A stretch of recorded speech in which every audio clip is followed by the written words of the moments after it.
I want to begin by wishing you all here and online a happy Mother's Day to all the mothers and mother figures. Yes.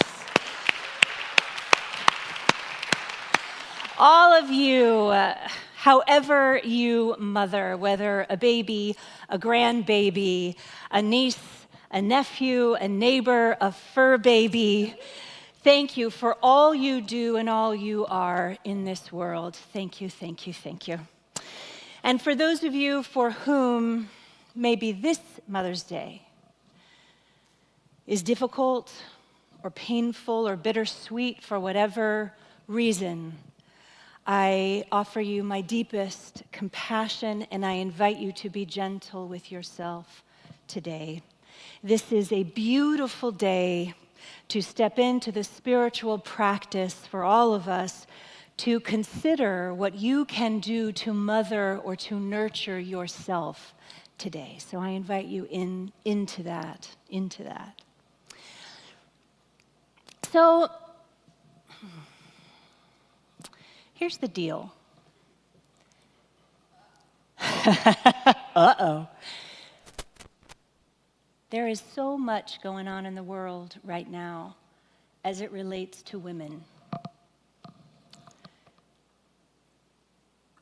I want you to know from the bottom of my heart, I struggled with this talk. I just did. Because I have such hope and such joy for our future and such sadness for what is occurring right now in many states in the United States to girls and women. So I just want to name that because it's in the energy field. And we have to be authentic here as humans. And so I'm giving you my most authentic Mother's Day talk. How is that? Yes? Okay. All right. So, the very first Mother's Day was intended to be a call for peace and reconciliation. The very first Mother's Day was actually a call for social justice. Not only was it to be a celebration of mothers, but it was designed to be a call to action to all women. The last time I shared this particular piece of very important history was 4 years ago with you. So it's been 4 years, and I feel like it's time this year. So, back in 1858, a little before 1864, back in 1858, one of the first founders of Mother's Day was a woman named Anna Jarvis. She gathered women of the Appalachian Mountains together in what was called Mother's Day work clubs, where women worked together to eliminate poverty. And when the Civil War happened, the Mother's Day work clubs created medical camps. They were nonviolent places where soldiers from both sides who were wounded in the war could safely go to get medical care and assistance. And when the Civil War was finally over, Anna Jarvis continued this idea of bringing soldiers from both sides together and organized the Mother's Day Friendship Day, which was actually a call for radical peace. She brought together leaders from the North and the South for a time of reconciliation. So many people do not know this as part of our history. Then, about 5 years later, the Unitarian poet and activist Julia Ward Howe, who wrote the Battle Hymn of the Republic and who was incidentally close friends with Ralph Waldo Emerson, who is considered to be the father of New Thought, took it a step further, and she called for women to protest the cruelties and carnage of war. To prevent future war, she called for a gathering of women to create a plan for international peace. In 1870, 154 years ago, she issued the Mother's Day Proclamation. So for those of you who are new and have not heard this, I'm going to read an excerpt for you. She proclaimed, "Arise then, women, this day. Arise, all women who have hearts, whether you're baptism be that of water or tears. Say firmly, our husbands shall not come to us reeking with carnage for caresses and applause. Our sons shall not be taken from us to unlearn all that we have taught them of charity, mercy, and patience. We, women of one country, will be too tender of those of another to allow our sons to be trained to injure theirs. From the bosom of the devastated earth, she continued, a voice goes up with our own. It says, disarm, disarm. The sword of murder is not the balance of justice. Let us meet first as women to bewail and commemorate the dead, and then solemnly take counsel with each other as to the means whereby the great human family can live in peace. In the name of womanhood and humanity, she said, I earnestly ask that a General Congress of Women without limit of nationality may be appointed and held at some place deemed most convenient to promote the alliance of the different nationalities, the amicable settlement of international questions, and the great interest of peace. Isn't that extraordinary? 100, and so it is, that's right, 154 years ago. Mother's Day was originally a call for peace, for social justice, and for reconciliation. Hallmark has another idea, and that's all fine and good, but this is important too. And so today, it just feels apropos to honor our mothers and their mothers and their mothers and their mothers by having a conversation about how we can participate in the peace process in 2024. Are you with me? All right. So, at our meditation retreat last weekend, where some of you got to meet Mama Peggy, my mama, I continued my yearly tradition of completing our time together by inviting us all into a meditation that we would share in order to stand for peace in our lifetime. And this year I chose an ancient Sanskrit chant, Vasudhaiva Kutumbakam. Vasudhaiva Kutumbakam, which translates to, the world is one family. The world is one family. Thousands of years before Judaism, Buddhism, Christianity, Islam, Taoism, the Hindus chanted, they prayed together, affirming that the world is one family. We say around here all the time, we are one human family. That comes directly from the ancient wisdom of the Hindus, Vasudhaiva Kutumbakam, Vasudhaiva Kutumbakam. I'm here to say that this family of ours is a little bit dysfunctional.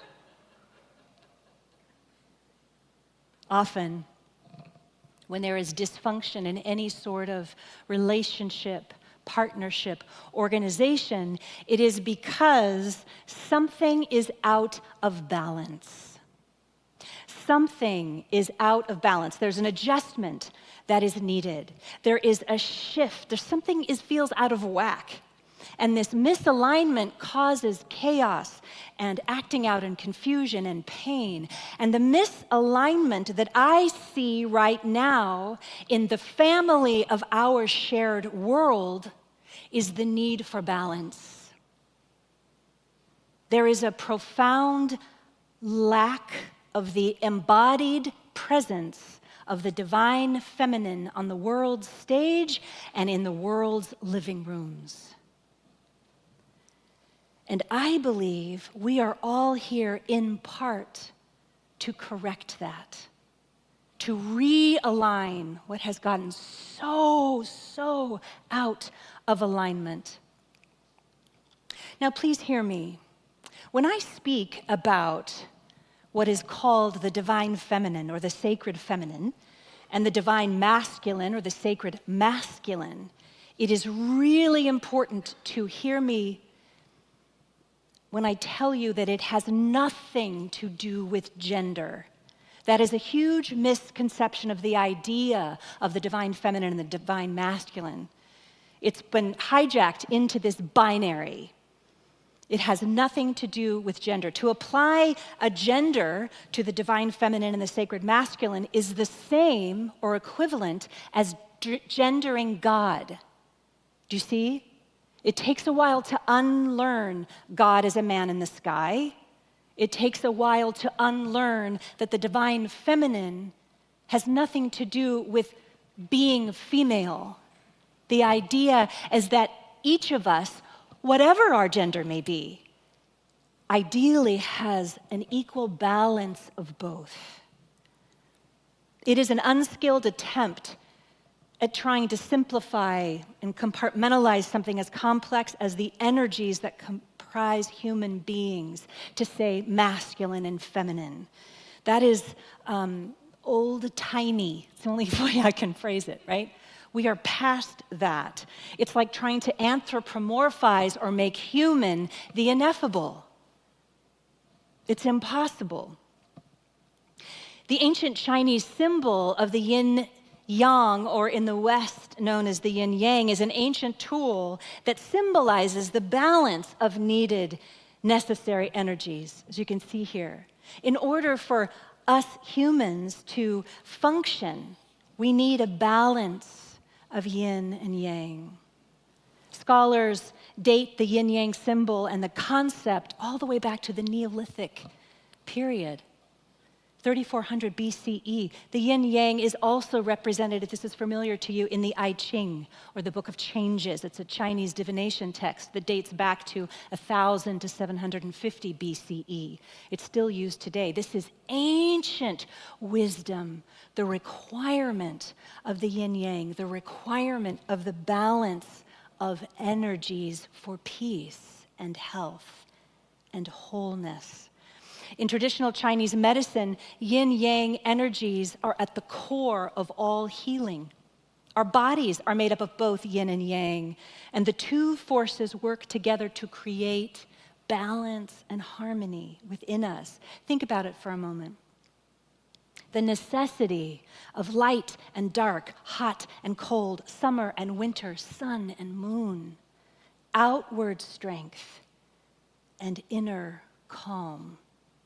These are all yin-yang energies that work in harmony together on our planet and within us.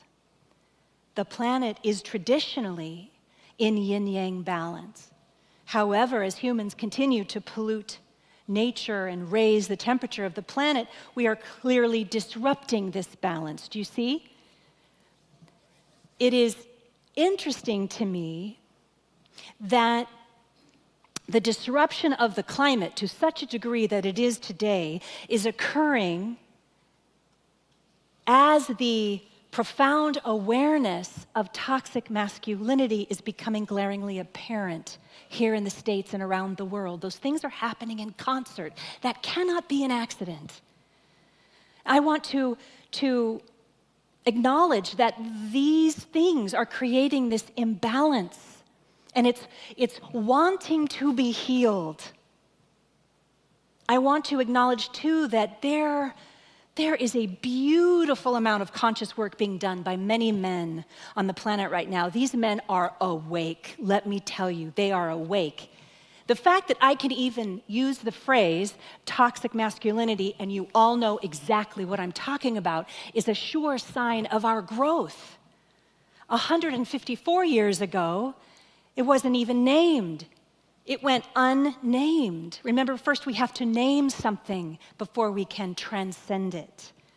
For centuries, this abuse of power went unnamed, and thank God it is changing in our lifetime. Ernest Holmes taught that awareness is curative. We are deeply aware of the imbalance of power right now in the United States and around the world. It is bringing up the opportunity for us to see that which we no longer will allow. There are Men all over this planet, men in this room, men watching online, who are waking up to their incarnation as balanced peace builders who are here to bring compassion and love and kindness. Our men's ministry here at NTCSL, they've been meeting for years. Christoph, I see you over there, beloved. To be balanced, truly balanced, to have the balance of yin, yang, divine feminine and divine masculine energies is to live a spiritual life. This is why I am bringing this up on this Mother's Day, the day where we honor the feminine in all of us. Take just 3 of the greatest spiritual teachers to walk the planet, all men, all operating from an inner balance of divine masculine and divine feminine energies. The Buddha. He accepted, he welcomed female Buddhist nuns at a time when that was like just beyond the beyond. It was a radical, radical way of including the divine feminine. He got a lot of flack for it. It was absolutely revolutionary for the time. Jesus of Nazareth, a true feminist, who in the Nag Hammadi texts that were intentionally left out of the New Testament, by the way, made it clear that Mary Magdalene was his most respected and revered disciple. He surrounded himself with women at a time when that too was unheard of. The prophet Muhammad, peace be upon him, was perhaps the strongest feminist in the ancient world. He would be horrified by how the current Islamic fundamentalists are treating women. He would be horrified. He taught radical equality for women and men. He established rights for women to own property, to receive inheritance, to be able to divorce if they needed to. Unheard of at the time. All the saints and sages have understood the spiritual mandate for equity and the internal balance of the yin-yang. All of them. The 14th century mystic and Saint Julian of Norwich was most famous for talking and writing about this idea of Jesus as our mother. 14th century. Isn't that beautiful? Jesus as our mother. She was speaking about him as the great nurturer, birthing love into the world. Oh, the great Paramahansa Yogananda wrote that the infinite is the mother behind all mothers. The infinite is the mother behind all mothers, also speaking of the divine balance of the sacred feminine within the human construct of a male God. So this idea of consciously calling forth and activating the spiritual qualities of the divine feminine within all of us, whatever gender we may be, has been taught and modeled by the greatest spiritual teachers of our time. My talk today is called Honoring the Divine Feminine in Us All. And by honoring the divine feminine, my loves, we honor the earth. We honor ourselves. We honor our interconnectedness. We honor this world as one family. As we consciously and collectively bring this energy forth into the world together, we will no longer be able to harm the earth or her people. Inequality of every kind will be obliterated, and wars will be a horrifying lesson of the past. On this Mother's Day, let us proclaim the spiritual truth that harmony, balance, and peace and freedom for everyone is our birthright. It's our birthright. So I invite you in these next few moments, if you're willing, if you'd like to participate, to just gently turn within and close your eyes. We're going to bring some of this balanced energy in and awaken it from within. So if you're comfortable, close your eyes. You can always cast them downward as a soft gaze.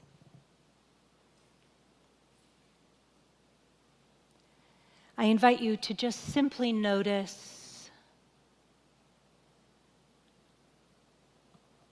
where in your life you may be holding on to the need to be right.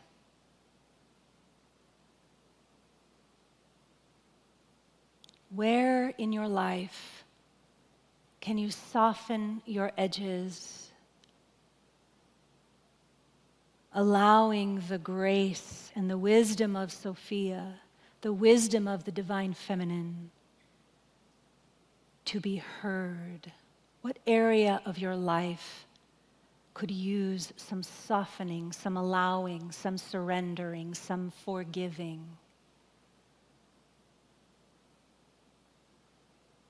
And just surround that with light right now, just easily and effortlessly.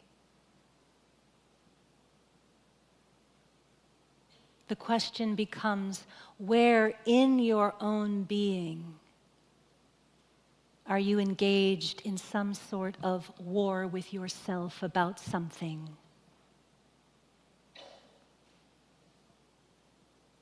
And where can you bring peace to that?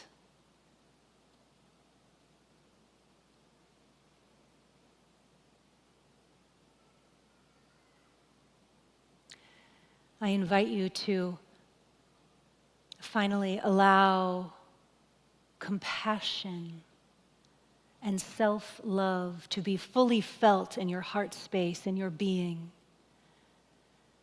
Remembering the song we just sang, the prayer set to music, "You are the face of God." Remembering that every being you interact with this day, this week, this lifetime, whether you agree with them or not, is the face of God, the face of spirit, of love.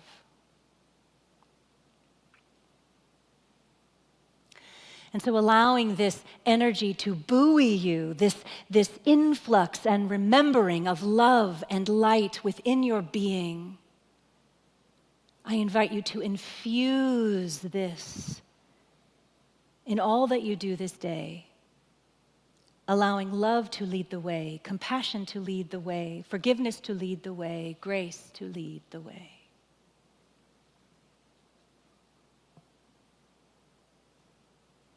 When you're ready, just open your eyes and gently return to the room.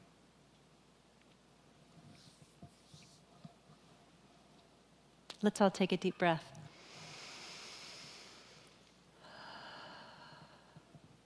What a blessing to be in a spiritual community filled with kindred spirits who are all here to proclaim peace and balance and harmony and truth and growth. How blessed we are. Do you feel this? Those of you here, those of you at home. On this Mother's Day together, let us proclaim the spiritual truth that harmony and balance and peace and freedom and justice and grace and compassion and kindness and wholeness is our birthright. So this week, I invite you into 3 spiritual practices that will support this idea. The first, where there might be an imbalance in your life, continue to consider how you can bring love to that. Where there might be an imbalance in your life, consider how you can bring love or God or grace or spirit to that. Number 2, notice where you can nurture yourself and how you can mother your precious soul. And finally, I invite you to consciously notice where you can bring peace to your corner of the world, and then do that. Where is there a call for peace in your corner of the world? There are so many ways to activate this within yourself. We have a wonderful global collective social justice call this week.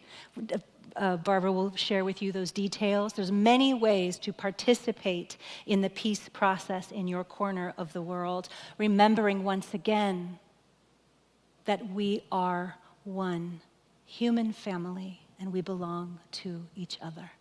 Happy Mother's Day. Happy, happy Mother's Day.